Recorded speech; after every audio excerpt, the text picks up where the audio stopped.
네, 안녕하세요. 2020 세계 한국어 대회 제2분과 온라인 기반 한국어 평가의 현황 및 과제 집담회를 시작하도록 하겠습니다. 저는 이 집담회 사회를 맡은 대구 가톨릭대학교 박진욱이라고 합니다. 자, 어떻게 보면은 이 온라인 기반의 한국어 평가라는 이 주제는 지금 이 시대에 있어서 가장 필요한 주제면서도 또 연구가 아직은 많이 되지 않은 주제인 것 같습니다. 그래서 우리가 앞으로 이러한 부분에 대해서 더욱더 연구 역량을 키워나가고 또 연구를 하기 위해서 오늘 이제 좋은 말씀을 이제 전문가 패널들을 통해서 이제 전해 듣게 될 텐데, 먼저 제가 우리 패널들 선생님들을 소개해 드리도록 하겠습니다. 한성대학교의 노정은 교수님이십니다. 안녕하세요. 네, 안녕하세요. 한국대학교 노정은입니다. 네, 연세대학교의 김성숙 교수님이십니다. 안녕하세요. 연세대학교 김성숙입니다. 네, 끝으로 고려사이버대학교의 이선영 교수님이십니다. 네, 안녕하세요. 고려사이버대학의 이선영입니다.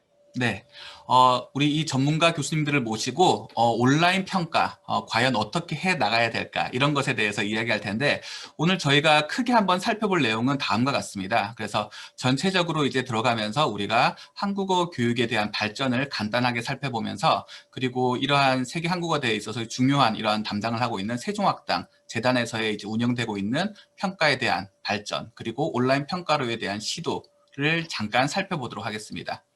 그 이후에 이제 노정은 교수님부터 세종학당 온라인 진단평가에 대한 이야기에서부터 대학 부설 한국어 교육기관의 온라인 성취도 평가에 대한 이야기, 그리고 끝으로 사이버대학교에서의 온라인 기반 수행평가 사례에 대한 것들을 살펴보면서 우리가 앞으로 어떻게 온라인 평가를 발전시켜 나갈지 전체적인 논의를 진행해 보도록 하겠습니다.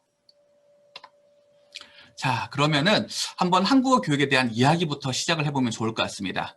그래서 한국어 교육은 일단은 1959년 우리가 이야기한 현대적 의미의 한국어 교육은 이러한 59년도 한 대학 기관에서 24명의 학습자들을 대상으로 이제 시작이 되었다라고도 할 수 있고, 그러한 발전이 이제 거의 60년이 지났네요. 그래서 이제 2020년 이러한 오늘날까지 오게 되었고, 그 사이에 많은 질적으로나 양적인 발전이 있었다라고 할 수 있을 것 같습니다. 그러면서 학습자들의 이러한 한국어 교육에 대한 목적이 굉장히 다양화가 되었고요. 그리고 우리가 예전에 한국어 교육에 대한 컨텐츠라고 하면은 이러한 종이 교재들 중심으로만 이야기를 했었는데, 훨씬 더 많은 이러한 온라인 미디어 컨텐츠들이 만들어졌고, 그리고 접근 방식도 단순한 교실이 아닌 온라인 접근 방식을 통한 아주 다변화가 일어났다라고 할 수 있을 것 같습니다. 그리고 정말 좀 안타까운 이야기이긴 하지만 2020년도에 이러한 세계적 상황으로 인해서 결국은 뭐다? 온라인 기반의 한국어 교육에 대한 중요성은 점점점 더 확대되어 가고 있다라고 할 수 있을 것 같아요. 그래서 학계에서도 그렇고 각 대학에서도 그렇고 이러한 온라인 기반의 한국어 교육을 운영하기 위해서 많은 노력을 하고 있는데, 그런데 이러한 노력을 열심히 하고 있지만 아직은 연구적인 측면에서는 많이 이루어진 바가 없다라고도 할 수 있을 것 같아요. 특히 이제 온라인 기반의 교육 내용에 대한 연구는 어느 정도 그래도 이제 열심히 진행해 나가고 있지만, 특히나 이러한 평가에 대한 연구는 너무나도 좀 부족하지 않나라는 생각을 합니다. 그래서 오늘 이러한 자리가 더욱더 중요한 자리가 될 것 같습니다. 그래서 일단 이야기를 한번 시작해 보면은 한국어 교육에 있어서의 이렇게 국외 자국어 보급기관이라고 할 수 있는 세종학당 재단에서는 그동안 표준화된 교재 그리고 표준화된 성취도 평가를 통해서 이렇게 교육의 질적인 제고를 도모해 왔다라고 할 수 있을 것 같아요.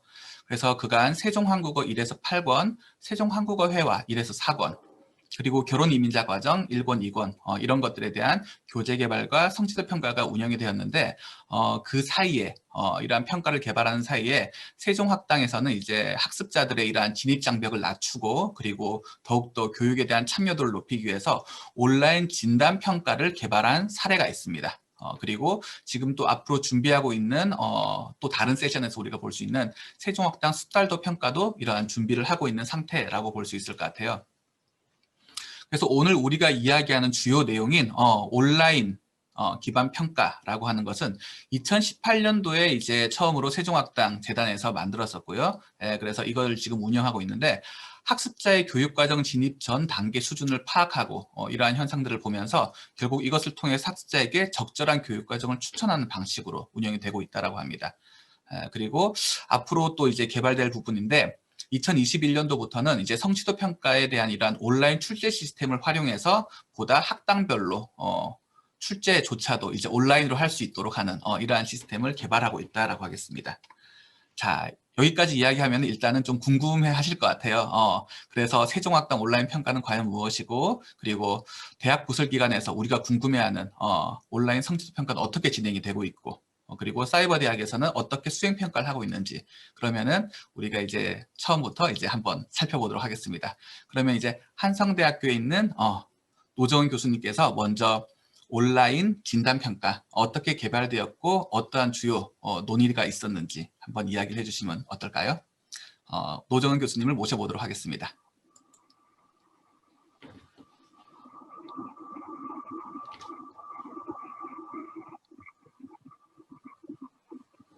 네, 안녕하세요. 네, 한성대학교 노정은입니다. 네, 제가 오늘 여러분하고 같이 이야기하려고 하는 부분은 세종학당 온라인 진단평가 개발 과정과 이제 운영에 대한 이야기입니다. 먼저 이 진단평가 시스템이 이제 어떻게 개발을 추진하게 되었는지 그 배경에 대해서 간단하게 좀 말씀을 드리도록 하겠습니다. 예, 이 누리세종학당을 통한 이 한국어 학습자의 이제 수준을 진단하는 것, 그리고 이 수준을 진단을 하는 것과 함께 수준별 교육 콘텐츠를 제공함으로써 이런 온라인 학습자의 학습 동기를 부여하는 것이 필요한 것에서 이런 진단평가 시스템을 개발하려고 하는 것이 나오게 되었고요. 그리고 이러한 시스템에 대한 개발은 진단과 학습을 연계하여 체계적인 학습 기회를 제공할 수 있기 때문에 또 이러한 평가 시스템이 필요하다라는 것에 이제 생각을 하게 되었습니다. 아울러서 이러한 온라인 상황에서의 이런 진단평가 시스템은 한국어 학습자의 자기주도적인 학습을 가능하게 하기 때문에 그런 잠재적인 학습자들까지도 한국어 학습을 유도할 수 있는 기회가 될 것이기 때문에 이러한 시스템을 개발을 하게 되었습니다. 개발 과정을 좀 간단하게 말씀을 드리려고 하는데요. 이 개발은 2018년부터 시작이 되어서 2018년, 2019년에 걸쳐서 시스템을 개발하고 문항이 개발된 상태입니다. 2018년에는 이제 전체적인 기본 계획을 수립하고 그리고 온라인 평가 체제를 설계하고 그리고 평가 문항을 개발하고 또 시험 운영 및 이제 결과를 완료하는 과정을 거쳤고 그리고 이러한 시스템이 개발되었다라고 하는 것을 홍보할 수 있는 그런 매뉴얼들을 개발을 한 바 있습니다. 그리고 관련해서 이런 교육과정 콘텐츠를 어떻게 제시할 것인지 이런 부분에 대한 전체적인 설계 그리고 문항 개발이 2018년에 이렇게 이루어졌었고요. 그리고 이제 2019년에는 이 2018년도의 사업을 이어받아서 신규 문항을 개발하고 그리고 그 과정에서 2018년에 연구에서 나왔던 문항과 또 2019년도에서 나왔던 문항들이 얼마나 유사한지 그런 동형 검사 이런 것들을 실시하는 것으로 이런 평가와 관련된 이런 연구가 진행이 되었습니다. 이러한 시스템을 개발하기 전에 저희가 이 관련된 이런 다양한 부분들을 같이 이제 분석을 좀 했었는데요. 크게 4가지 차원에서 온라인 진단 평가 방향을 수립하기 위해서 이제 내용을 좀 검토한 바 있습니다. 먼저는 이 한국어 온라인 진단 평가를 개발하기 전에 이제 그런 해외에서는 그러니까 타 언어 온라인 레벨 테스트는 어떤 식으로 이루어져 있는지 해외에서의 사례들을 저희가 좀 찾아서 그 안에서 어떤 시사점들을 좀 도출을 했었고요. 그리고 아울러서 세종학당 단편성 평가 그리고 성취도 평가 이런 부분들을 분석을 통해서 온라인 진단 평가의 방향을 수립하는데 어떤 기틀로 삼았습니다. 그리고 세종학당 교원 대상의 요구 조사, 세종학 한국어의 교재를 분석하여서 어떠한 방향으로 우리가 이 온라인 진단 평가를 계획할 것인가와 관련된 것들을 연구하였고 이러한 관련 내용을 검토를 통해서 이런 전체적인 방향을 수립을 할 수 있었습니다. 평가 체계에 대해서 좀 간단하게 말씀을 드리겠습니다. 이 온라인 진단 평가 자체의 목적은 이 학습자들에게 최적의 등급 판정을 내리게 하는 것이 이제 주된 목적입니다. 그래서 실제로 누리 세종학당에서 제공되고 있는 이 시스템을 통해서 학습자들이 자신의 수준에 대한 진단을 받고 그러면 그 학습자들은 자신이 원하는 반에 들어가서 수업을 받을 수도 있고 혹은 그런 온라인상에서 제공되는 콘텐츠를 이렇게 학습으로 연결될 수도 있습니다. 최적의 등급 판정을 내리는 것이 이제 주된 목적이고요. 그리고 아울러서 학습자 개인에게 맞는 세종학당의 교육 과정, 교육 단계 이런 것들을 제시하는 것이 그 목적입니다. 이러한 평가는 또 환류 효과를 저희가 얻을 수도 있는데요. 그 평가가 자연스럽게 환류될 수 있도록 하였고 또 이러한 온라인 진단 평가를 통해서 학습이 끝난 이후에는 학습자들에게 이제 유사 문항을 제공해서 또 다른 학습 기회를 제공하기도 하였습니다. 그래서 이러한 온라인 진단 평가를 통한 학습자의 이러한 평가 경험이 유의미한 학습이 되도록 설계하는 것이 이 평가의 주된 목표이자 대상이라고 말씀을 드릴 수 있을 것 같고요. 평가 영역에 대해서 간단하게 좀 말씀을 드리겠습니다. 우리가 그 언어를 평가한다라고 했을 때에는 말하기, 듣기, 읽기, 쓰기를 사실은 다 평가를 해야 하는 것이 맞습니다. 이제 그렇지만 이게 그 실용적인 측면 뭐 이런 것들을 고려했을 때 이번 온라인 진단 평가에서는 듣기, 읽기 중심으로 이렇게 평가 영역을 정하게 되었고요. 처음에는 이 말하기 영역도 저희가 그 연대 대상으로 넣었었는데 이 말하기를 시행하는 부분에 있어서 어떤 채점 기준에 대한 개발이라든지 아니면 그 이후에 이루어지는 작업들에 또다시 이제 여러 가지 고려할 부분들이 있어서 일단은 실용적인 측면을 좀 고려해서 읽기와 듣기 위주로 그리고 이 선택형 평가로 이렇게 평가 체계를 설계를 좀 하게 되었습니다. 평가 범위를 보시면 세종학당의 전 교육과정을 그 대상으로 지금 하고 있고요. 전 교육과정으로 배치가 가능하도록 초급 문항, 중급 문항이 개발이 되어 있는 상태입니다. 그래서 이러한 내용들을 바탕으로 이제 등급은 1A부터 4B까지 이제 8단계 수준으로 이렇게 판정하는 것이 가능한데 이때는 이제 기존에 제공되었던 그 세종학당의 반편성 평가와 연동이 될 수 있도록 전체적인 평가 틀을 설계를 하였습니다. 누리세종학당의 이제 온라인 한국어 진단평가 이제 등급 부분을 보시면 세종한국어에서 사용하고 있는 그런 과정명은 1A, 1B, 2A, 2B 그리고 이제 중급의 경우에는 다시 1A, 1B, 2A, 2B로 나가는데요. 저희가 이런 온라인 진단평가에서 등급명을 부여할 때에는 그래도 기존의 학습자들에게 조금 더 익숙한 1급, 2급, 3급, 4급이 조금 더 익숙할 거라고 판단을 하여 세종한국어의 그 과정명하고는 조금 다르게 1AP, 2AP, 3AP, 4AP 이렇게 저희가 등급명을 이렇게 제시를 한 상태입니다. 네, 앞서 말씀드린 바대로 이 영역은 읽기와 듣기 위주로 이루어져 있는데요. 이 듣기에서는 구어 이해력을 이렇게 평가할 수 있도록 설계가 되어 있는 상태이고 읽기의 경우에는 이제 어휘 및 문법 사용 능력 위주로 지금 설계가 되어 있습니다. 보통 우리가 이제 읽기 영역에 대한 평가를 한다고 하면 이제 다양한 평가 유형이 있을 수 있습니다.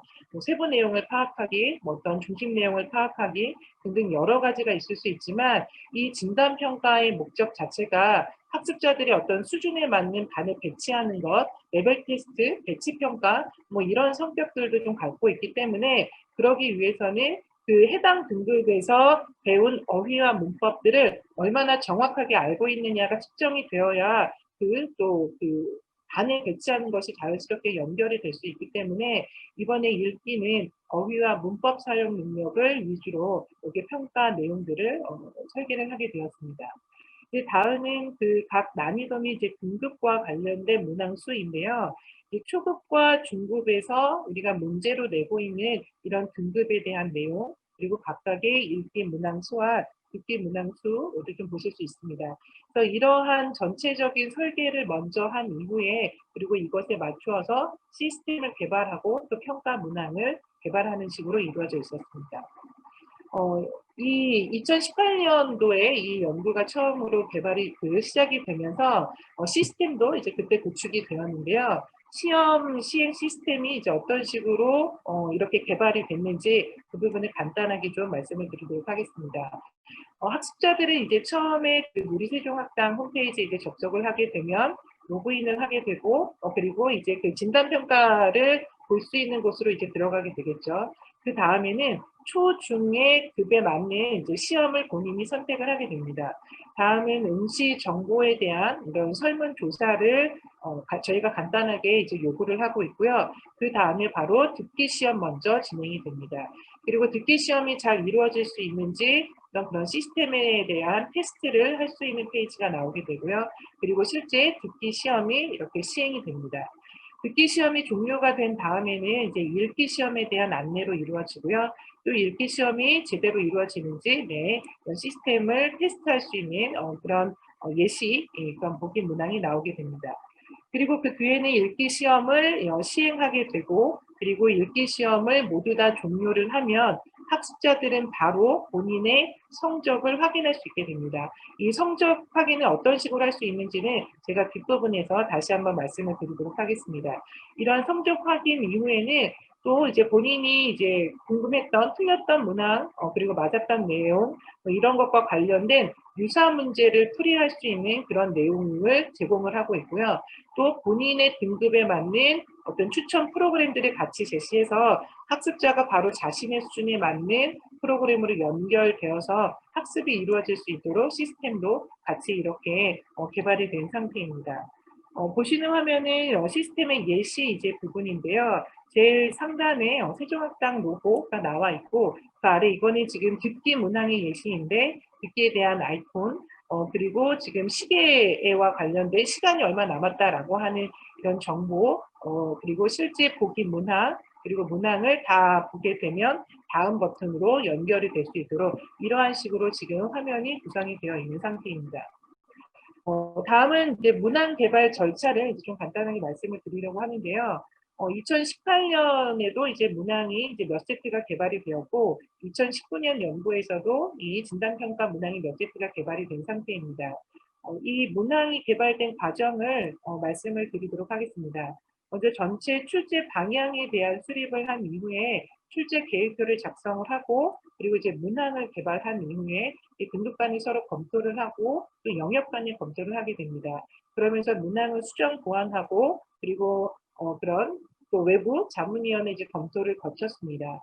그리고 이제 작년도의 연구 같은 경우에는 저희가 2018년에 진행된 연구와 2019년도에 이제 진행된 연구 결과 그 문항의 어떤 질, 문항에 대한 어떤 그런 난이도 이런 것들이 동질로 이루어져야 되기 때문에 동형검사 일치도 분석을 실시를 하였고, 또 문항을 보완해서 최종 문항을 이제 완성을 한 상태입니다. 이러한 개발 절차를 거쳐서 이제 문항이 나왔다라는 부분들을 안내를 드리고요.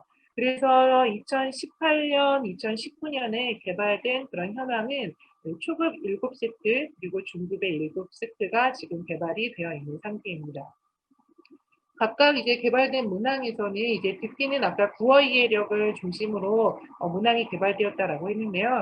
이제 문항 유형은 이제 보시는 바와 같이 알맞은 그림, 적절한 반응, 특정 정보, 세부 정보 파악, 대화 소재 파악, 중심 내용 파악 이런 류의 유형으로 이루어져 있고요. 읽기 영역의 경우는 어휘와 문법 중심으로 맥락이 적절한 어휘를 사용하고 있는가, 맥락이 적절한 문법을 사용하고 있는가 이런 내용들이 지금 위주로 제시가 되어 있습니다. 그리고 앞서 말씀드린 것처럼 작년 연구에서는 동형 검사를 이렇게 설계를 해서 두 해년도에 걸쳐서 제작된 문항들이 비슷한 수준으로 개발이 되었는지를 다시 한번 확인하였고, 이런 동형 검사로서의 어떤 적합성을 판정을 받은 바 있습니다. 이 보시는 이제 화면이 이제 한국어 진단평가 이제 결과지인데요. 학습자들은 이렇게 정답에 대한 부분들을 받을 수가 있게 되고, 그리고 나의 한국어 실력도 알아보기라고 해서 이 부분을 클릭을 하게 되면 해당하는 추천 콘텐츠로 이렇게 연결이 되고 있습니다. 그 콘텐츠에는 그런 모바일로 접근할 수 있는 콘텐츠, 그리고 온라인상에서 접근할 수 있는 콘텐츠, 이러한 것들을 통해서 학습자가 자신의 수준에 맞는 걸로 선택이 될 수 있도록 그렇게 지금 제시가 되어 있는 상태입니다. 이러한 추천학습 콘텐츠 목록들은 이제 계속 업데이트가 되면서 세종학당에서도 지속적으로 지금 콘텐츠를 개발하고 있기 때문에 그러한 부분들이 반영이 될 수 있도록 업데이트된 목록을 지금 제공을 하고 있고요. 이런 부분들을 통해서 지속적인 한국어 학습을 유도하면서 또 학습자들에게는 맞춤형의 그런 학습 콘텐츠를 제공할 수 있도록 유도하고 있습니다. 그래서 이러한 결과는 반편성의 평가, 지금 세종학당에서 시행되고 있는 반편성 평가하고도 연계해서 또 활용 가능성이 있다라고 말씀을 드릴 수가 있을 것 같고요. 그리고 이러한 콘텐츠가 비단 해외에 있는 세종학당에 다니려고 하는 학습자들에게만 한정되어 있는 것이 아니라 자가 진단을 통한 것도 가능하기 때문에 해외 한국어 학습자의 어떤 한국어 학습으로의 유도 이런 부분들도 꾀할 수 있다라고 생각을 합니다. 그래서 이러한 부분들을 통해서 이런 그런 온라인 콘텐츠를 제공하는 누리세종학당의 이용자들의 만족도를 좀 높일 수 있다라고 하는 부분들을 기대 효과로 말씀드릴 수 있도록 하겠습니다. 네, 제가 제시한 부분들은 이 정도인데요. 네, 이런 세종학당에서 계속 이러한 온라인 진단평가와 관련된 연구 그리고 관련한 평가와 대한 연구들이 계속 지속적으로 이루어지기 때문에 앞으로 학습자들에게 더 유용한 평가 내용들이 제공이 될 수 있을 거라고 기대하고 있습니다. 네, 감사합니다. 네, 감사합니다.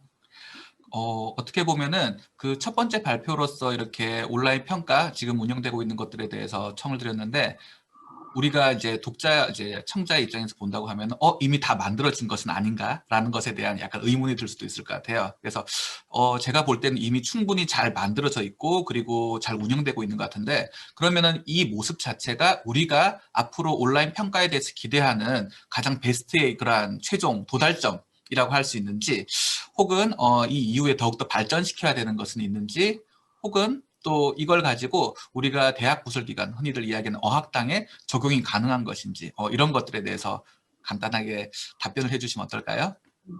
네, 저도 학습자들에게 이렇게 진단평가를 개발하기 위해서 지금 몇 년 동안 이제 공을 들인 사업이잖아요. 그래서 제 주변에 있는 이제 외국인 친구들에게 이런 진단평가에 한번 들어가 보고 그 결과를 한번 본 것에 대한 소감을 물어본 적이 있었는데, 이제 그 친구들도 좀 했던 이야기 중에 하나가 너무 좋다. 이제 읽기와 듣기와 이런 것들에 대한 수준을 알 수 있고, 그리고 자기에게 맞는 어떤 콘텐츠를 제공해 줄 수 있어서 너무 좋았는데, 아쉬운 점이 있다면 그 부분은 제가 가지고 있던 생각하고도 동일한데요. 말하기에 대한 진단도 좀 필요하겠다. 그리고 쓰기에 대한 진단도 필요하겠다. 오히려 말하기를 잘하고 싶은데 나의 말하기 수준이 어느 정도인지, 나도 지금 쓰기가 계속 부족한데 내가 쓰기에서 어떤 부분들을 못하는지에 대한 정보를 보고 싶은데, 아직까지는 지금 온라인 진단평가에서는 영역이 쓰기와 그 말하기 영역이 없기 때문에, 추후에는 이런 영역들도 저희가 이제 연구가 이루어진다면 해외 학습자들 혹은 국내에 있는 학습자들에게도 훨씬 더 좋은 평가에 대한 기회를 제공할 수 있지 않을까라고 생각을 합니다. 네. 앞으로도 계속 좋은 연구를 해주셔서 또 저희가 많이 활용할 수 있는 그런 기회가 있으면 좋을 것 같습니다. 자, 그러면은 이번에는 이 발표를 들은 다음에 저희가 좀 생각해 볼 수 있는 부분이 있을 것 같아요. 과연 그러면 우리가 대학 부설기관, 어학당에서 평가를 한다고 하면은 방금 우리가 봤던 거와 같은 방식으로 운영이 가능할까? 학생들은 이게 평가기 때문에 혹시나 부정행위는 하지 않을까? 이런 것들에 대한 의문도 좀 들 수 있을 것 같습니다. 그래서 이번에는 연세대학교의 김성숙 교수님을 모시고 대학 부설 한국어교육기관에서 일한 온라인 평가 어떻게 시행되고 있는지, 그리고 향후 과제는 무엇인지 한번 같이 살펴보도록 하겠습니다. 교수님? 네, 안녕하세요. 이런 귀한 자리에서 연세대학교 한국어학당의 현재 진행에 대해서 말씀드릴 수 있게 되어서 참 영광으로 생각하고요. 제 발표가 많은 기관에 또 해외의 한국어 교육에도 도움이 되셨으면 좋겠습니다. 아시다시피 저희 연세대학교 한국어학당은 오프라인에서는 제일 잘 가르친다. 제가 있기 때문이기도 하지만 자부하고 있었는데, 이렇게 2020년에 갑자기 비대면 교육을 해야 하게 되면서 굉장히 당황을 했어요. 그래서 2020년 한 해 동안 비대면 수업을 하면서 이렇게 살펴보니까 워낙 이렇게 정부 기관에서 초급 과정의 콘텐츠들을 다양하게 무료로 공급하고 계시고, 또 이렇게 무료 교육의 기회들이 많아지다 보니까 초급 과정은 먼저 다 공부를 하고 중급 과정으로 들어오는 학생들이 많이 늘었더라고요. 또한 그 대학에 가고 싶어서 들어오는 중급 학습자들이 늘었는데, 이것은 아마 최근에 미국과 중국의 어떤 무역 갈등 이런 것 때문에 미국으로 가기보다 그냥 가까운 한국에 가는 것이 또 뭐 어떤 문화 콘텐츠나 다양한 면에서 자신의 미래에 더 도움이 되겠다라고 판단하는 학생들이 늘어나는 것 같아요. 그리고 또 하나로 이제 이런 코로나 사태를 겪으면서 한국의 K 방역이나 이런 것들 때문에 해외에 있는 것보다는 국내에서 이후에 어떤 직업을 찾는 것이 좋겠다라고 생각하고 가족 전체가 다시 역이민하는 재외 국민들이 늘어나고 있더라고요. 뿐만 아니라 결혼이나 취업, 그냥 국내에서 그러니까 거주하고 싶은 이런 학습자들도 늘어나고 있고, 뭐 BTS의 성과이기도 한데, 뭐 K-팝이나 드라마 이런 것들을 향유만 하다가 직접 생산을 해보고 싶다. 한국의 어떤 방송 콘텐츠 제작 이런 것을 업으로 삼고 싶어서 들어오는 학생들이 많아졌어요. 기존에 비해서. 그래서 이런 것들을 보면 앞으로는 어떤 취미나 어떤 개인적인 호기심이라기보다 전문직에 필요한 문화적 배경 지식, 언어 유창성 이런 것들도 고려해야 되겠구나 이런 생각들을 저희 기관 내에서도 하고 있습니다. 그래서 이렇게 저희 기관이 오프라인 교육을 중심으로 하고 있었는데 온라인 교육을 해야 하기 때문에 학생들의 어떤 요구, 뭐 대학에서도 등록금을 깎아달라 이런 요구들이 있는 것처럼 왜 기존과 등록금이 같은가 만나지 못하는데, 그런데 이제 기관들은 그 벽돌로 된 집을 갖고 있기 때문에 거기를 비워놓은 상태에서 방송을 송출하고 있는 거잖아요. 그래서 오히려 뭐 예산이 줄어들거나 이렇게 사용해야 하는 걸 안 사용하거나 이런 부분이 없거든요. 그래서 이런 요구들을 달래기 위해서 학생들에게 개강 후 2주 동안은 그러니까 하늘길이 막혀서 교재도 이렇게 제 시간에 받아볼 수가 없었거든요. 그래서 2주 동안의 어떤 교재 분량을 제시하고 또 새연세 한국어의 어떤 PPT, 선생님들을 위한 PPT도 학생들과 공유하는 이런 식으로 해서 그런 요구들을, 좀 불만들을 잠재우고 있습니다. 그래서 저희 대학 출판문화원도 그동안은 종이책 시장을 고수했다면 이제 1년에 이런 사태들을 겪으면서 연세대학교 한국어학당이 발행했던 모든 자료들을 다 전자책으로 지금 전환해서 발행을 하고 있어요. 그래서 하늘길이 막혀서 책을 못 샀어요. 이런 이야기는 나오지 않게 하려고 이렇게 배려를 하고 있고요. 그래서 2020년 저희 봄, 여름, 가을, 겨울 학기, 현재 겨울 학기인데요. 4개 학기를 실시간으로 비대면 줌 강의를 했죠.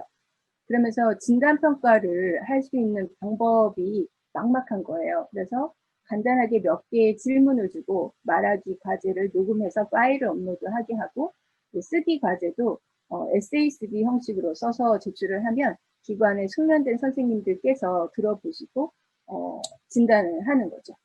그리고 성취도 평가에 있어서도 말하기 수행 평가를 포함해서 온라인 100% 이제 평가를 하게 했고, 이 과정에서 어떤 부정행위가 있으면 안 되니까 기기를 2대를 마련하게 했어요. 그 스마트폰하고 컴퓨터하고. 그래서 기기가 1대인 학생들은 와라 이렇게 얘기를 해서 학교에서 공간을 제공하고 소수의 학생들에게 시험을 보도록 했고, 그래서 저희 기관의 초급, 중급, 고급이 어떤 이런 디바이스에 대한 숙달도가 조금 다를 수도 있기 때문에 초급 과정에서는 PPT의 자료 화면을 교사가 줌을 통해서 공유를 하고 미리 제공받은 답안지 양식에다가 답을 써서 뭐 카톡이나 이메일로 전송을 하게 했고요.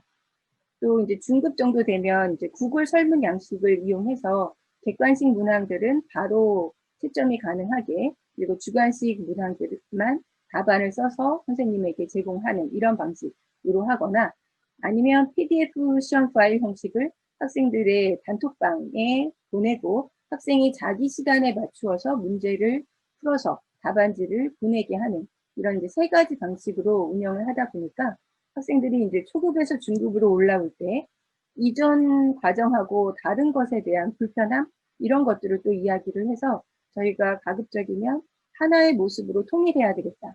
코로나가 언제까지 갈지 모르지만 학생들의 그런 불편함을 없애기 위해서 시험 보는 양식을 좀 통일하자. 그래서 이번 학기 겨울 학기에는 구글 설문 양식은 하지 않고 PPT 자료 화면 공유나 아니면 PDF 시험 파일을 전체적으로 주는 것. 그러니까 초급에서는 시간 안에 문항을 푸는 것도 그들의 능력이라고 볼 수 있다면 중고급으로 올라가면 자기가 뭐 시간을 아껴서 앞에 어휘를 쉽게 풀었다면 뒤에 쓰기에 조금 더 시간을 많이 할애하고 이런 식으로 이제 학생의 편의를 봐주는 방식으로 진행을 하고 있습니다. 그래서 기관 내에서 일어나는 평가의 종류라고 하면 학생들이 어느 정도 현재 수준이 어느 정도인가, 또 얼마나 성취했는가, 그리고 이제 그 결과를 가지고 다음 급으로 보낼 것인가 여부를 이제 사정을 하게 되죠. 그래서 기말 시험이 끝나고 나면 그 전반적인 그 학생이 뭐 출석 시간을 좀 넘겼는데 그것이 코로나로 인해서 어찌할 수 없는 상황이었는지 뭐 이런 것들을 봐서 학생에게 최대한 유리한 방향으로 진급이나 유급을 결정하도록 하고 있고, 운영을 하다 보니까 이제 이 진단평가를 간소화하는 데서 오는 어떤 오류들이 있는 거예요. 학생들이 기계적으로 자기소개를 잘한다거나 했을 때 평소 능력보다 더 높게 측정을 해서 학생이 교과서를 받아 보니까 저 내려가고 싶어요, 이렇게 얘기를 한다거나, 아니면 또 이제 익숙하지 않은 시험 환경 때문에 좀 얼어서 자기 표현을 잘 못했다가 이 윗급으로 올라가고 싶어요. 물론 이제 진단평가이기 때문에 그런 것들이 가능하죠. 그래서 저희 기관에서도 1년에 이런 사태들을 겪으면서 타당한 진단평가를 개발해야 되겠구나 싶어서 이제 말하기, 듣기, 읽기, 쓰기, 그리고 어휘, 문법 능력에 대한 측정을 할 수 있는 온라인 진단평가를 현재 개발 중에 있습니다. 그래서 조금 더 자세하게 성취도 평가를 운영한 사례를 말씀드린다면, 이 개방성 때문에 타당도가 높은 저희 기관이 보유하고 있는 기존의 진단평가나 성취도 평가 문항을 사용할 수가 없어요. 그러니까 문제가 노출되면 그것이 오염돼서 더 이상 쓸 수가 없죠. 또 하나는 기관에서 시험을 보게 되면 이제 쓰기 문항도 문항별로 나누어서 전체 뭐 10개 반이 동일한 기준으로 평가받을 수 있게 선생님들이 시험지를 나눠 가지시는데, 모두들 지금 재택을 하고 있는 상황이어서 그렇게 문항별로 분리 채점이 안 되니까 자기가 맡은 반을 혼자서 다 채점을 해야 하는 거예요. 그러니까 교사 간의 상세한 채점 기준을 공유를 해야 하는 이제 이런 문제가 있고요. 그래서 문제를 출제할 때 문제가 다 공개된다라는 걸 가정해야 하기 때문에 교과서에 실린 복습 문항을 손봐서 매 학기 새로 출제를 하고 있고, 또 듣기 녹음도 매번 다시 녹음을 해서 사용하는 것이 어떤 뭐 비용 문제 여러 가지가 있어서 교과서에 실린 듣기 음원을 편집해서 사용하고 문항만 바꾸는 거죠. 이제 구글로 시험을 할 때에는 랜덤 섞기를 하기 위해서 답안기를 맞추는 이제 이런 더 필요한 것들을 하게 됐어요. 근데 이제 정규과정 3급에서 성적을 학생들에게 안내할 때 평소 그 시험 성적 80, 평소 성적 20이 있다. 그래서 어떤 평소 수업에 참여하는 어떤 성실성 이런 것들도 평가 대상이 되고, 중간 시험과 기말 시험을 보는데 말하기 시험에서는 인터뷰가 80이라면 수행평가 20 이런 기준들을 넣고, 쓰기는 100% 시험이지만 작문 10점이 포함되고, 읽기에는 낭독 점수가 10점이 포함되고, 이제 이런 식으로 학생들에게 미리 고지를 하고 성적도 그렇게 평가를 하는 거죠. 그래서 학생들에게 수행평가라든가 평소 점수 기준을 평소보다 더 엄격하게 했어요. 수업 시간에 봐서는 80점이 나올 학생이 아닌데 시험이 80점이 나왔다면 평소 점수에서 점수를 깎아서 그 학생의 원점수에 조금 더 근접하도록 이렇게 하고 있죠. 그래서 이런 온라인 평가의 한계를 보완하기 위해서 교사와 그 급의 코디네이터의 판단을 중시하는 쪽으로 성적을 주고 있습니다. 그래서 학생들에게 온라인 평가 전에 수험생 주의사항을 아주 강력하게 주는 편이에요. 그래서 미리 이렇게 생긴 답안지를 주고 이제 어떤 문제가 있고 어떤 거 써야 된다 이런 거 알려주기 위해서 답안지를 주고 준비하라고 하고, 출력할 수 없으면 노트에 그려도 된다 이렇게 얘기를 하고, 혼자 응시할 수 있는 시공간을 조성해야 한다. 또 룸메이트와 같이 있거나 동거인이 있어도 그 시간에는 반드시 내보내야 한다 이렇게 얘기를 하고, 화면을 이렇게 녹화를 해서 화면에 수험생 이외에 다른 사람이 있으면 부정행위로 간주한다. 그것을 다 이제 억셉트하게 하고 동의서를 사전에 다 받는 거죠. 그리고 감독을 받으면서 응시할 수 있게 기기는 2대여야 한다. 옆집에서라도 꼭 빌려와라 이렇게 얘기를 하고, 이렇게 인터넷이 돌발적으로 끊어질 수 있기 때문에 온라인으로 시험을 응시할 때 구글로 링크를 답안을 작성할 때에도 반드시 적으면서 해라. 그래서 선생님이 계속 보고 있기 때문에 그 시간 이후부터 듣고 나중에 선생님하고 남아서 들으면 된다. 듣고 그 부족한 부분을 하면 되니까 걱정하지 말고 다 적으면서 하라고 이렇게 이제 안내를 하고 있습니다. 그래서 이 꽃무늬가 있는 건 학생들에게 보여주는 PPT인데요. 이런 사항들을, 그래서 시험 보기 전에 이 웹캠을 돌려서 방에 너 혼자 있다는 것을 꼭 보여줘야 한다. 그리고 카메라도 켜놓아야 하고 마이크도 켜놓아야 한다. 그래서 다른 학생들에게 방해가 되지 않도록 조심해라. 그리고 이 시험 볼 때 핸드폰을 비행기 모드로 바꾸어서 어떤 검색이 되지 않게 그런 거 다 해놔야 한다. 이렇게 안내를 하는 거죠. 그리고 이제 구글은 크롬 환경에서 더 적절히 운영이 되니까 이렇게 하고 답 종이에도 꼭 써라. 그리고 선생님에게 질문이 있으면 손을 들면 선생님이 카톡으로 개인적으로 그 학생하고만 소통할 수도 있고 그렇게 하는 거죠.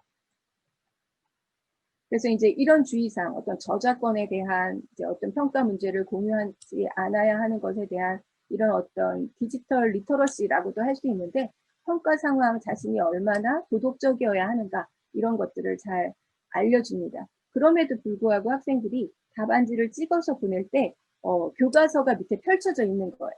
이제 그런 학생들은 해당 과목 0점으로 하거나 그래서 뭐 재시험의 기회를 줄 때도 있고 그렇죠.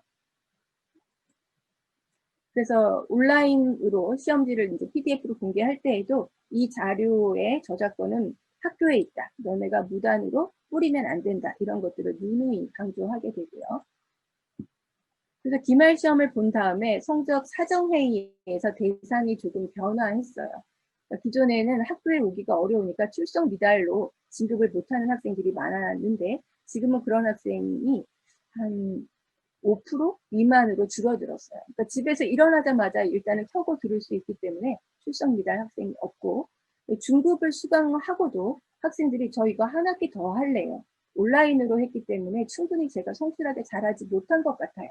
이런 사례들이 또 늘어나고 또 이제 시험 부정행위 의심자가 생겨서 이들에게 0점 처리하고 해당 과목에 대해서 재시험의 기회를 주자. 이제 이런 논의들을 많이 하게 됐죠. 그래서 이렇게 온라인 성취도 평가를 하다 보니까 문제는 제가 지금 이렇게 노트북을 바라보면서 여러분에게 말씀드리고 있는 것처럼 노트북 너머에 누군가가 있어서 핸드 사인을 하거나 했을 때 그런 것을 발견해내기가 어렵다라는 거예요. 또 하나는 학생들이 그 손으로 써서 내기도 하고 타이핑을 하려고도 하고 이렇게 직접 쓰기 수단이 상이하기 때문에 채점자가 불편한 문제. 그래서 선생님들이 모두 다 태블릿 PC를 사게 됐어요.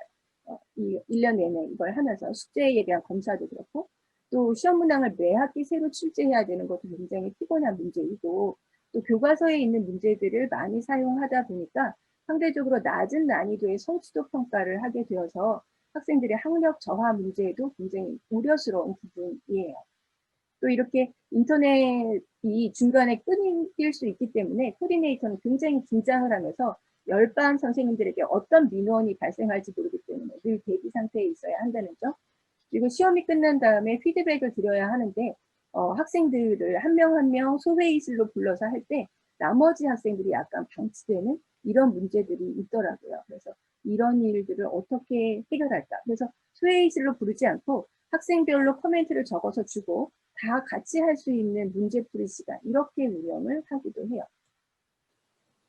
그래서 이제 마지막으로 제가 드리고 싶은 말씀은 이렇게 개별 기관에서 한국어 교육 온라인으로 시험을 보다 보니까 중복 투자되는 면이나 플랫폼이 없기 때문에 발생하는 구글을 빌려서 써야 하는 이런 문제들이 있는 거죠. 그래서 혹시 기관장들께서 협력을 하셔서 공정한 온라인 평가가 가능한 고사양의 성취도 평가 플랫폼을 개발하시거나 아니면 세종학당이 가지고 있는 그런 플랫폼을 개별 기관들에게도 좀 사용할 수 있도록 공유해 주신다면 양질의 한국어 교육 콘텐츠들이 만들어지지 않을까. 그럼 이제 기관별로는 내용 타당도가 높은 4개 언어 기능 또는 어휘 문법 수준에 대한 성취도 평가나 진단 평가 문항들을 탑재한다면 굉장히 풍부한 어떤 온라인 교육 콘텐츠들이 만들어지고 선의의 경쟁을 통해서 전 세계에 있는 학습자들을 이런 대학 부설 한국어 교육기관으로 온라인을 통해서 유입할 수 있는 것이 아닐까. 그리고 최종적으로는 저희가 이렇게 굉장히 체계적으로 잘 운영되고 있는 이런 한국어 교육 과정들을 평생교육 과정 안에 넣어서 다문화 과정들 뿐만 아니라 세계에 있는 학생들이 이 수업을 듣고 학점을 인정받을 수 있는 그런 것이 되도록 체계화하고 법제화되면 어떨까 이런 생각을 해봤습니다. 감사합니다. 네, 감사합니다. 어떻게 보면은 좀 놀랍기도 한 부분이 사실은 이러한 코로나 상황으로 인해서 비대면 교육이 이제 딱 시도가 되어야 되는데 굉장히 빠르게 적응을 하고 또 적용을 한 그런 사례가 아니었나라는 생각이 듭니다.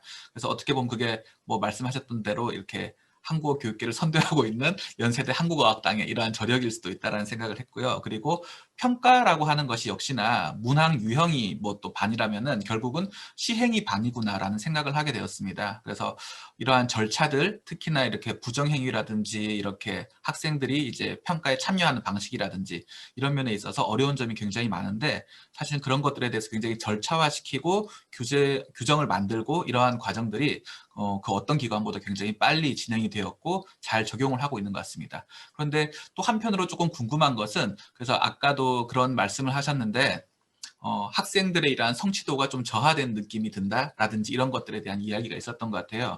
그래서 실제로 이렇게 한번 운영을 해보시니까 그 결과가 오프라인으로 수업을 할 때와 어떠한 차이가 있는지 학생들의 이러한 학습 성장 그리고 성취도 그러니까 사실은 어떻게 보면 저희도 한편으로 좀 걱정을 해야 되는 게 분명히 회화 수업은 오프라인으로 하는 것이 가장 베스트다. 라고 이야기를 하는데 정말 그런 것인지 온라인으로 수업을 했을 때도 학생들의 이러한 한국어 발달 수준이 잘 올라가고 있는지 이런 것들에 대해서 조금 궁금증이 남을 수 있을 것 같아요. 여기에 대해서 한 말씀 해주시면 어떨까요? 그 다른 언어 영역에 비해서 특히 말하기가 몰입형 교육에 있어서 이렇게 유학을 온다라고 하는 것이 동료 학생들이나 아니면 학교 밖으로 나갔을 때 말할 기회들이 많아져야 되는데 학생들이 학교에 오지 못하다 보니까 반에 있는 학생들하고 한국어로 말을 할 수 있는 기회가 거의 없는 거예요. 그리고 코로나 때문에 밖에 나가서도 사람을 만나서 뭐 아르바이트를 할 수도 없는 거고 그러니까 말하기 기회가 굉장히 적어졌어요. 그래서 이런 수업을 통해서만 말하기를 해야 한다라는 것이 굉장히 안타깝고 그래서 이제 저 같은 경우에는 개인적으로 교과서에 있는 어떤 말하기 과제들을 녹음을 해서 선생님한테 보내라. 그럼 이제 제가 그것을 듣고 개인적으로 피드백을 해주는 거죠. 그래서 말하기 과제를 수행하지 못하더라도 읽기라도 녹음을 해서 보내면 내가 발음을 짚어주겠다. 이렇게 얘기를 하고 저희 기관 차원에서는 학생들끼리의 어떤 교육 이런 것이 굉장히 중요한데 온라인으로 그런 것이 되지 못하다 보니까 학생들끼리 소통할 수 있는 동아리 활동 이런 걸 우리가 만들어서 판을 깔아줘야 되는 게 아닐까? 이제 이런 고민들을 하고 있습니다. 네. 학생들도 말하기 연습에 대해서 굉장히 답답해하는 편입니다. 네. 어떻게 보면 결국은 그래서 그 외국어를 배운다라는 것 자체부터가 그 나라 모국어 지배적인 환경에서는 할 수 없는 그런 부분들이 있을 것 같아요. 그래서 이런 것들을 보면서 방금 이야기하셨던 것처럼 수행평가적인 측면이라든지 학생들의 수행 기회를 준다라든지 이런 것들이 굉장히 중요해질 것 같습니다. 예. 그래서 우리가 기존에 있는 평가에서는 오히려 지필평가에 대한 이러한 신뢰도가 더 높았다라고도 볼 수 있는데 어떻게 보면 약간 또 패러다임이 바뀌어야 되지 않을까라는 이러한 의문도 좀 드는 것 같아요. 예. 그래서 그럼 이번에는 그 이선윤 교수님께 온라인 기반 평가 이러한 것들을 그 어떻게 진행이 되고 있는지 우리보다 먼저 온라인을 시도했던 이러한 사이버 대학에서는 어떠한 방법으로 수행평가를 수행하고 있는지 한번 같이 이야기를 들어보도록 하겠습니다. 이선윤 교수님.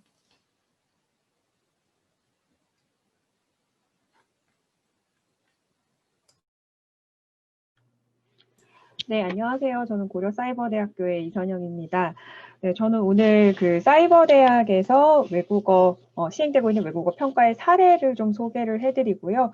그리고 이제 앞으로 한국어 교육 기관들에서 이제 온라인 그 상황에서의 교육 그리고 평가를 진행을 할 때 어떤 방향을 가지고 가면 좋을지에 대한 저의 의견, 생각을 좀 말씀을 드리고자 합니다.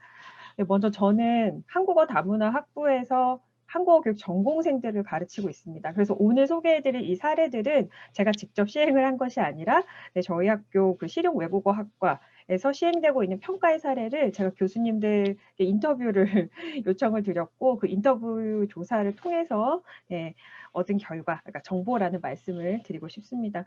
발표에 앞서서 그 인터뷰에 응해주신 실용 외국어학과의 김주혜 교수님, 김정은 교수님께 감사드린다는 말씀을 먼저 드리겠습니다. 먼저 그 사이버대학의 시험은 원격으로 진행이 됩니다. 저희 학교는 입학부터 졸업까지 사실 학교에 한 번도 방문하지 않고도 졸업을 할 수 있는 그런 대학이라는 거 다 아실 텐데요. 시험 역시 어떤 물리적인 장소, 공간이 존재하는 것이 아니라 온라인에서 주로 이루어지게 됩니다. 그리고 평가 범주도 역시 이제 그 일반적인 대학에서 이루어지는 것처럼 성취도 평가, 중간고사, 기말고사, 퀴즈, 리포트, 뭐 토론, 출석, 여러 가지 다양한 범주로 구성이 되어 있습니다. 그 시험 시행의 방식에 따라서 분류를 하면 동시 시험과 비동시 시험으로 이렇게 분류를 할 수가 있는데요. 이 이름에서 아실 수 있는 것처럼 동시 시험은 정해진 날짜에 정해진 그 시간에 다 같이 이제 시험을 보는 겁니다. 이제 주로 객관식과 서술형, 주관식으로 이루어지는 지필 평가를 볼 때 이렇게 동시 시험이 이루어지고요. 그리고 비동시 시험에는 이제 그 중간고사나 기말고사에 응시하지 못하신 분들이 이제 그 서술형만으로 이루어진 이제 지필 평가 방식, 그리고 이제 제가 지금 맡고 있는 실습 과목이라든지 아니면 외국어 과목의 수행 평가들이 이제 이 비동시 시험의 방식으로 치러지게 됩니다. 그래서 오늘은 제가 좀 수행 평가를 중심으로 좀 말씀을 드리고자 하는데요. 먼저 지필 평가를 간단하게 말씀드리면 앞에서 이제 그 김성숙 교수님께서 많이 말씀을 해주셨는데 이제 사이버 대학에서 이루어지고 있는 그 지필 평가는 약간 다른 점은 이제 그 그러니까 학교에서 자체적으로 개발한 것은 아닌 것으로 알고 있지만 그 온라인 문항 저작 도구를 사용을 하고 있고 이제 그 교수가 그 출제한 문항을 입력을 하면 이제 평가지가 자동으로 제작이 되고 이제 그걸 LMS에 등록하는 방식으로 이루어지고 있습니다. 그 이제 문항 저작 도구에는 이 다음 화면에서 보시는 것처럼 이제 파일이 이제 차곡차곡 크게 확대를 보여드리지 못하는 점을 양해해 주시면 감사하겠습니다. 뭐 학년별로 학기별로 이렇게 쭉 그 시험지 문항들이 이렇게 축적은 되는데 이게 문제은행 수준으로 이렇게 활용할 수 있는 정도는 아닙니다.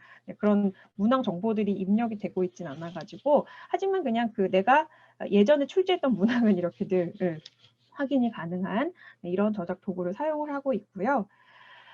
근데 앞에서도 충분히 말씀을 해주셨지만 사실 그 사이버 대학의 과목들, 지금 오늘 소개해드릴 그 외국어 과목은 200명에서 300명 정도의 학생들이 수강을 하기도 한다고 해요. 그래서 늘 이제 그런 그 교수자가 그 학생의 부정행위를 관리 감독할 수 없는 그런 상황입니다. 그래서 그냥 의뢰 오픈북 방식의 시험이다라고 이렇게 염두에 두고 출제를 합니다. 그래서 이제 저도 한국어 교육 전공의 제 과목의 문제를 낼 때는 사실 개념을 묻거나 아주 단순한 그냥 읽고 풀 수 있는 단순한 문제보다는 생각을 많이 해서 풀 수 있는 사례 중심 그런 어떤 생각을 묻는 문제들 이런 위주로 출제를 하고 있어요. 그래서 저는 제 스스로 그런 문항의 형식을 수능형 문항이다라고 생각하면서 생각해서 풀 수 있는 문항을 막 출제하기 위해서 노력을 하고 있습니다. 그래서 특히 아까도 말씀을 해주셨는데 이게 인터넷 연결의 문제가 사실 굉장히 큰 시험 시행 중에 큰 이제 비중을 차지하고 있고요. 그래서 저도 제 평가론 과목에서 이제 그 음원을 이제 학생의 그 외국인 학생의 그 인터뷰를 녹음을 해서 몇 급인 것 같은지를 이제 판단하게 하는 그런 시험 문항을 출제한 적이 있었는데 저는 굉장히 좋은 문제를 출제했다라고 생각하고 있었는데 이게 인터넷 상황이 좋지 않은 국외에 거주 학생분들의 경우에는 이제 이 음원 파일을 확인을 할 수가 없어요. 재생이 잘 안 돼서 시험 응시에 어려움을 겪으셨다는 그런 컴플레인을 이렇게 받았습니다. 그래서 이게 굉장히 지필 평가에 있어서는 특히 한국어 시험에서는 듣기 시험 같은 경우에는 이 인터넷 연결 이런 문제가 문제로 작용할 수 있겠다라는 생각이 들었습니다.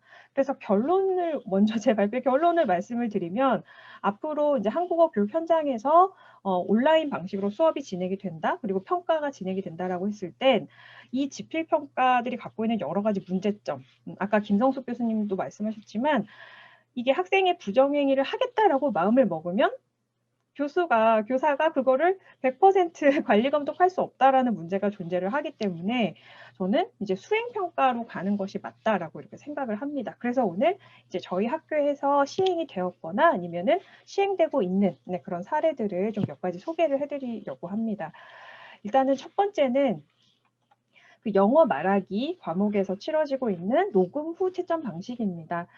그 200명 이상의 대규모 수업 이라고 하고요. 그리고 이제 수강생들이 역할극, 그러니까 미리 짝져진 그런 짝과 함께 역할극을 수행을 하고 그 녹음 후에 그 음성 파일을 교수님께 제출하는 방식으로 진행이 되고 있습니다. 그래서 이제 이건 너무 인원이 많다 보니까 이제 교수님과 원어민 튜터가 이제 같이 채점을 하고, 근데 더 중요한 거는 이제 그 역류 효과를 위해서 피드백을 굉장히 상세하게 제공을 해주신다라고 합니다. 그래서 저는 사실 이 방식을 처음 듣고 이거는 학생들의 어떤 실제적인 능력을 그러니까 보고 외우거나 읽거나 할 수 있기 때문에 실제적인 능력을 파악하기 어렵지 않을까라고 생각을 했는데 의외로 수강생들이 그 녹음을 하기 전에 연습을 엄청 많이 한다라는 그런 장점이 있다라고 하더라고요. 네, 그래서 어떤 그 말하기 동기가 굉장히 좀 낮거나 말하기 그런 기회에 많이 노출되지 않은 학생들의 경우를 가르치고 계신 교사들이라면 한번 이런 방식도 말할 어떤 동기부여 이런 것들을 부여하기 위해서는 굉장히 좋은 방식이 아닐까라는 그런 생각을 해보았습니다. 그 다음에는 이제 수행평가 사례 중에 이제 두 번째인데요. 쓰기 과목에서 이제 직접 채점하는, 이것도 역시 한국어 교육 현장에서 지금까지 많이 이루어진 방식일 거라고 생각이 됩니다. 네, 근데 한 학기 3번 정도 이제 에세이 작문 과제를 이제 부과를 해주시고 교수님께서 부과를 해주시면 이제 수강생들이 에세이를 제출을 하고 이제 교수님이 이걸 채점 후에 역시 피드백을 제공하는 그런 방식이라고 합니다. 이 피드백에 대한 수강생들의 기대치가 굉장히 높아서 네. 좀 굉장히 아마 아실 것 같아요. 시간이 얼마나 많이 걸리고 인력이 많이 필요할지. 네, 근데 요즘에는 크라이테리언이라는 것도 아마 다 아는 분이 많으실 거라고 생각이 되는데 ETS에서 나온 크라이테리언 그 장문 평가 서비스를 사용을 해서 제공을 하고 있다라고 합니다. 그래서 이 시스템을 사용을 하면 이 서비스를 활용을 하면 이제 대규모 장문 과제를 굉장히 빠른 시간 안에 이제 즉각적으로 이제 피드백까지 그리고 진단, 그러니까 내 어떤 쓰기 능력의 어떤 범주별로 어떤 능력이 부족하고 어떤 능력이 뭐 어떤 양상을 가지고 있다라는 그런 진단까지 가능한 프로그램이라서 이미 뭐 국내 여러 대학에서 장문 과목을 위주로 사용이 되고 있다라고 합니다. 그래서 비용이 발생을 하기는 하지만 당연히 비용이 발생할 것 같습니다. 네, 이게 개발되는 과정에서도 굉장히 많은 노력이 들어갔을 것 같고요. 그래서 앞으로도 한국어에도 이런 어떤 평가 서비스, 장문 평가 서비스가 개발이 되면 너무 좋겠다라는 그런 생각을 해보았습니다. 네, 이게 사례고요. 한번 나중에 찾아보시면 좋을 것 같습니다. 네, 그 다음은 굉장히 저는 독특하다라고 생각을 했는데 그 중국어 말하기 과목을 운영하시는 교수님께서 전화 구술 시험을 보고 계시다라는 말씀을 하셨습니다. 네, 근데 그냥 전화로 그러니까 말 그대로 일일이 이제 학생들께 전화를 하셔가지고 이제 인터뷰 시험을 말하기 시험을 보시는 건데요. 이제 최소 100명에서 최대 300명까지 수강하는 과목이고 이제 미리 교수자가 수강생들하고 사전에 그 시험 일정을 정한 다음에 이제 전화를 거셔서 인터뷰 평가를 진행을 하시는 방식입니다. 그래서 한 명당 한 15분 정도 시간이 소요된다라고 하고요. 근데 이 시험에 대한 그 수강생들의 반응이 되게 좋은 것으로 알고 있어요. 근데 왜 그러냐면 일단은 뭐 기본적으로 통화를 하면서 이제 메모를 하면서 이렇게 듣고 메모를 하면서 교수님께서 이제 수행상의 특징이나 특이사항 등을 이렇게 메모하시면서 듣는 거는 우리가 일반적으로 하는 그 인터뷰 평가와 동의를 한데 이제 그 학생들이 다음에도 나오지만 학생들의 그런 인터뷰 평가가 끝난 이후에 이제 교수님께서 바로 전화를 끊으시는 것이 아니라 어떤 학습 사항의 어려움, 지금 현재 뭐 학습이 어떤지에 대한 어떤 간단한 상담까지 이렇게 하시기 때문에 학생들이 약간 어떤 그런 이 시험을 봄과 동시에 어떤 학습 상담까지도 가능하다라는 점에서 굉장히 만족도가 높은 시험이다라고 이렇게 그러니까 시험 자체로서의 어떤 타당도 신뢰도의 문제가 아니라 이게 어떤 평가도 하나의 그 교육 안에 하나의 일부라고 생각을 했을 때 시험 이후에 이렇게 이어지는 그런 교수님과의 그런 상담 이런 것들이 그 수험자 그리고 학습자의 입장에서는 굉장히 큰 만족도를 줄 수 있겠다라는 생각을 했습니다. 그리고 저는 이게 당연히 대리 시험이 가능하지 않을까라는 생각을 해봤는데요. 네, 근데 이 교수님께서 말씀하시기로 이렇게 적발된 사례는 사실 20년 동안 이게 시행을 하셨는데 한두 번에 불과했다라고 이렇게 말씀을 해주셨습니다.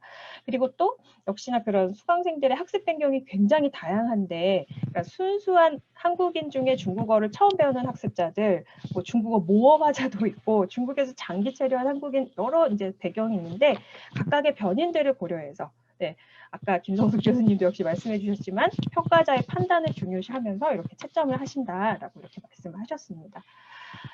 네, 그리고 제가 이런 질문을 드렸어요. 그 교수님께 이제 줌이 요즘에 많이 이제 그 활용도가 높아지고 있는데 혹시 이 전화를 줌으로 매체를 바꾸실 계획이 있으신지 그랬더니 이게 전화라는 매체가 심리적인 부담감이 평가자와 그 수험자 둘 다 적기 때문에 부담감이 적기 때문에 이렇게 바로 이렇게 적용을 할 계획은 없다. 그러니까 화상 회의 플랫폼을 바로 이렇게 이용할 계획은 없다라는 말씀을 해주셨습니다. 그리고 이거는 그 말하기와 쓰기는 아니고요. 읽기, 듣기 과목에서 예전에 시행되었던 사례를 하나 간단히 알려주셨는데요. 듣기와 읽기가 수행을 관찰하기가 어려운 과목이라는 거 다 아실 텐데, 이제 그 수강생들이 이제 어떤 영어 그 텍스트를 읽고 들었는지를 스스로 이제 포트폴리오를 작성을 하게 해서 이제 그런 평가를 진행을 하신 적이 있다라고 말씀을 들었습니다. 네, 그래서 아까도 제가 잠깐 말씀을 드렸지만 지필평가의 경우에는 수험자들의 어떤 부정행위, 그러니까 문제 유출, 그러니까 이게 200명, 300명의 대규모 수업에서 어떤 그 관리 감독이 불가능할 때 사실 학생들이 캡처를 할 수도 있고 아니면 사진을 찍을 수도 있고 문제 은행은 학생들 안에서 구축될 가능성이 굉장히 높습니다. 그래서 이게 부정행위가 일어나지 않도록 문항을 개발을 해야 되고, 그러니까 단답형이 아니라 객관식이 아니라 서술형 위주로 이제 가야 될 것 같고, 네, 그런 생각이 들었고요. 그리고 이제 앞으로는 지금 이제 한국어 교육 기관에서 성취도를 측정하는 수단으로서 이제 지필평가와 수행평가의 비중이 이제 이거 뭐 일반할 수는 없지만 80대 20. 그러니까 지필평가의 비중이 더 컸다면 앞으로는 그러니까 온라인 상황에서는 오히려 이제 이게 80 또는 70으로 바뀌어야 되지 않을까, 그러니까 역전이 돼야 되지 않을까라는 생각을 해봤습니다.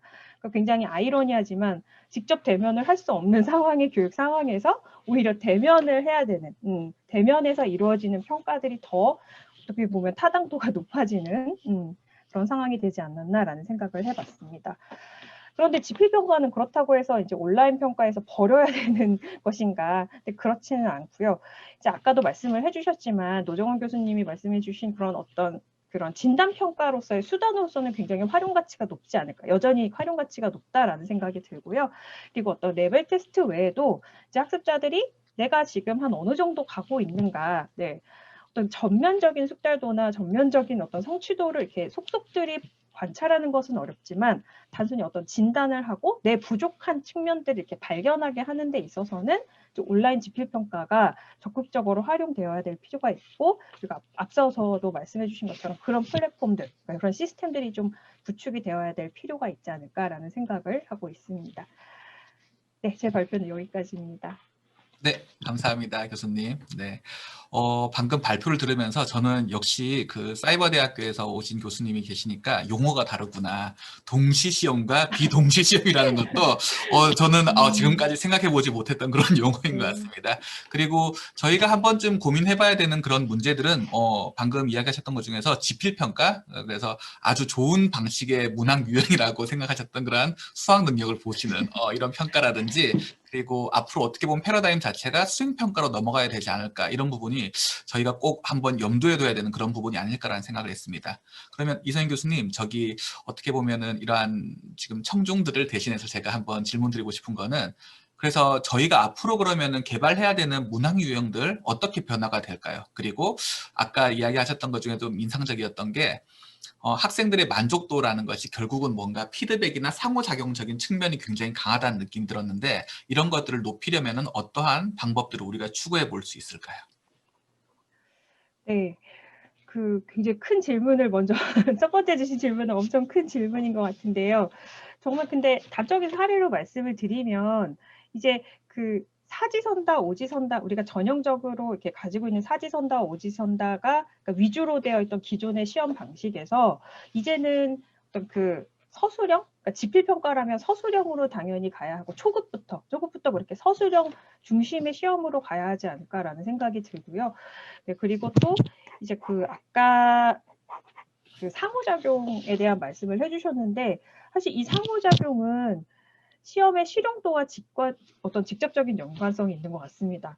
그러니까 상호작용을 평가에서도 많이 하게 되면 실용도가 굉장히 떨어지는 그런 네, 부작용이 있는 것 같아요. 네, 그런데 역시나 이거는 어떻게 보면은 너무 이상적인 얘기일 수 있지만 한 어떤 평가자가 그 평가를 해야 하는 피평가자들, 그러니까 수험자들의 수를 좀 줄여주는 그런 기관의 노력도 좀 필요한 것 같고요.